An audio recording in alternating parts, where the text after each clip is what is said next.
Ethan, well, thanks so very much for your time. Your pleasure here at the Miami Book Fair. Of course, your book is available now. We Matter: Athletes and Activism. Now, I understand you spoke to many individuals from the media world, the sports world, entertainment world, including our very own Dwayne Wade of the Miami Heat. Tell me a little bit about what people can understand from this book, what they can learn from it after speaking to all these athletes and great individuals in the world that we live in today. Well, I wanted to talk about, this thing of activism, this recent explosion of different athletes using their voices, using their platforms in the way of the athletes of the past. So I spoke to a lot of athletes of the past, like Bill Russell and Kareem Abdul-Jabbar and John Carlos, Mahmoud Abdul-Aruf. I spoke to all of them. But now I wanted to speak to the current athletes to be able to show why they're using their voice. A lot of times you hear that this person wore a T-shirt, this person took a knee, but you don't get to hear the in-depth reason as to why it's so important to them. And that's what I wanted to do. So with Dwayne Wade, for instance, I asked him why he, after Trayvon Martin was killed, why he and the entire team posed in the hoodies, the iconic picture really, and why it meant so much to him. And he told me, in depth, we had an in-depth conversation about it. And he's talking about how when that happened and Geraldo Rivera made the statements about the hoodies, he thought about his sons. And he thought about his sons who love hoodies. And he put a hoodie on his son, and, put the hood up, and he looks just like Trayvon Martin. And he talked about how much that impacted him, and how much he then had to have conversations with his sons about, how to be, he had to have the talk. So a lot of people in the black community, we've been talking about the talk for decades that we have to have with our sons and our daughters about how the world will treat them, how the rules are different for you. You know what I mean? You just can't do certain things that you might see other people be able to do because the consequences can be, life-threatening. And he's talking about having that conversation with his sons. And it's just it's really, one of the things that I was able to do with this book was to introduce a different world to mainstream America that some people maybe not have really known that exists or not really believe that it exists, but hearing an athlete talk about it, brings it all that more, to home for them because it's their favorite athlete. So hearing that Dwayne Wade has to, every time that a police officer kills an unarmed black man, what it makes him think and fear for his children, hearing him say that just kind of resonates a little bit differently from mainstream America.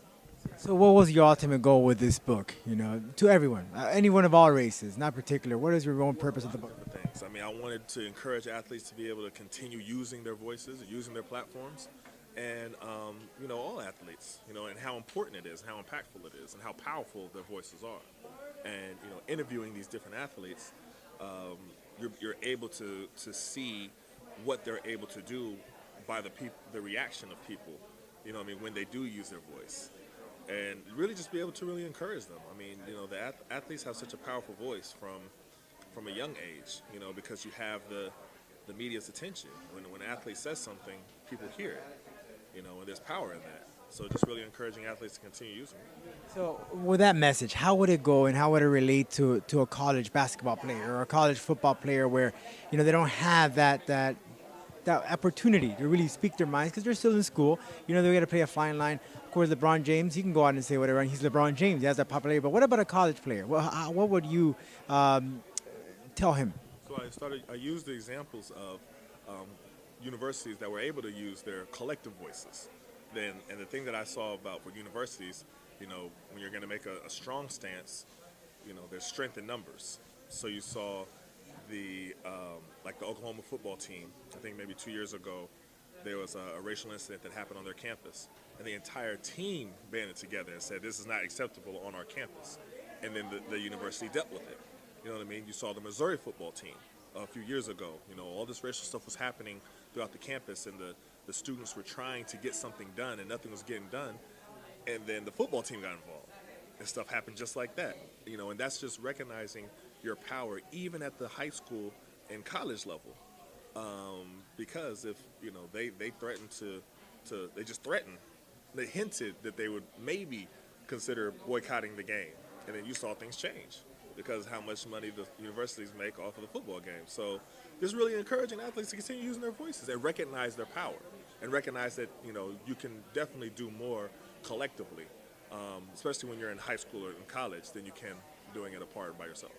In this day and age where we've seen many politicians with different backgrounds, of course, from our president, where he came from, We also know mayors, they're professional wrestlers. But are we in the day and age where, say, a LeBron James could one day be a president? Are we there yet, or is it going to take some time?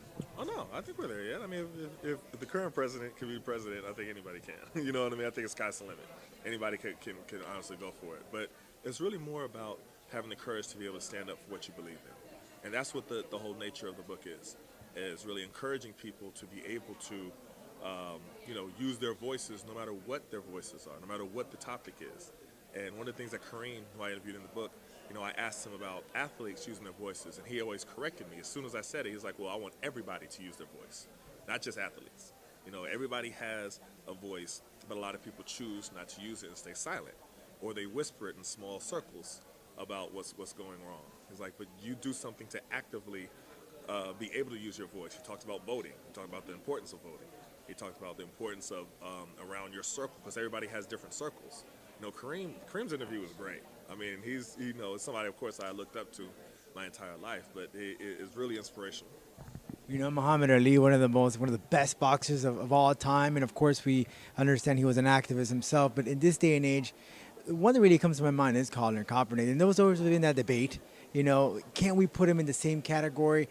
Muhammad Ali was the best. Colin Kaepernick, quarterback, he was not at Muhammad Ali's levels per se, but activism-wise, do you think Colin Kaepernick, despite the way what he did on the field, can we put him up there with the Muhammad Ali? Well, I think the reason of what he had the courage to be able to do is why we could put him there with Muhammad Ali. So, one of the things I interviewed Layla Ali, who was Muhammad Ali's daughter, and one of the things that she always says is that when Muhammad Ali was in his heyday, in his prime, in the 60s, when he was speaking out against the war, when he refused to be enlisted in the army, when he joined the Nation of Islam, he was hanging out with Malcolm X. He was public enemy number one. Like, people did not like him. Talk about mainstream America, and now, looking now, like currently, you see people have statues of him, have him in museums and things like that, but that's not the way they looked at him back in the day. And I think the same thing will happen with Colin Kaepernick decades later. When people are looking back on what when people are talking about the courage that it took for him to be able to take the stance that he did, they'll appreciate it a little bit more. When I say they, I mean mainstream America. Speaking of mainstream America, when you get a LeBron James or when you get one of our athletes speaking about politics, I recall they would say, just be quiet, stick to what you do. What do you say to that? Does that insult you? Does that motivate you to speak out more? Well, of course, but I mean, people only tell people to shut up, or tell athletes to shut up and play or stay in their lane when they disagree with them. You know what I mean? If they agree with you, then you don't hear that. So the reason why Laura Ingraham told LeBron and Kevin Durant to shut up is because she disagreed with what they were saying. But that's the same thing that Bill Russell talked about hearing back in the 50s, 60s. Kareem Abdul-Jabbar talked about hearing. So that's not a new thing. But I don't want that to discourage athletes from using their voices, because you're going to get strong reactions from people who disagree with you.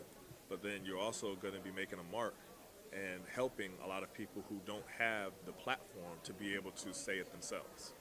And Ethan, let's talk about you. Aside from your book, you came down here to Miami, played against the Miami Heat. Any memories that you have you'd like to share with us? Oh, of course. I mean, they were great memories. I mean, playing against Brian Grant one year, and playing against when Shaq was here, and those are special teams, playing against D. Wade, who's just a mainstay here. I mean, this is where he belongs. He looked kind of weird in the other uniforms. But I have so much respect for him, both on and off the court, and that's why I interviewed him. I mean, I think what he is able to do, we was on some different fatherhood panels. When he wrote a fatherhood book, I wrote a fatherhood book before. So, we've been in the same circles for a while. And he does a lot of great things, but these are great games, like great battles, and Miami's a special place, Where do you see Dwayne Wade? Of course, this is his last season, but I'm sure he's going to stick around with the organization. But in what role do you think he will be part of? He could be in any role that he chooses. He could be like a Magic who is with the Lakers, you know what I mean? And he could be in any kind of role. He's the man here. So I'm sure you'll see him, after he retires, still very active with the team and active in the community and active in Miami as a whole. Thank you so very much. This is The Roman Show.